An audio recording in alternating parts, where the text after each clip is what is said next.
Ас болсын. Рахмет. Жеңгеміз адам екен. Ал мен үлкен қызым ғой. Мінекей, Ермек, хан мен атамыз. Осыны инстаграмға салам. Не ол? Жалпы адамдар қазір сондай бір ойыншық ойлап тапқан өздеріне. Жаңа жегенін салады, көргенін салады. Не үшін? Білмеймін. Жарайды.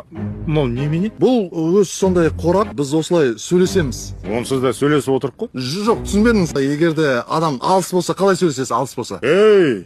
Деген бір 13 метрдегі адаммен сөйлесесіз. Ал егер мысалға Қазан қаласын білесіз ғой, Иә. Сол Қазан қаласында досыңыз бар ғой, сол досыңызға хабарласуға болады. Сонда мен даусым жете ме? Бірден 1 секундта жетеді. Мынау деген керемет дүние ғой. Кім шығарған бұны? Бұны американдықтар шығарды, бұны. Тағы қандай өзгерістер бар? Көлік болғанда жаңағы сіздер атпен тез жүресіздер, Иә. Біз көлікпен одан да тез жүреміз. Бұны кім шығарған? Немістер шығарды. Ай, қандай керемет. Ал сендер не шығарып жатырсыңдар? Біз не шығарып жатырмыз? Адамзатқа не бердіңдер? Не бердік біз адамзатқа? Не жасадыңдар? Енді бізде шығарамыз ғой. Тазик шығарамыз.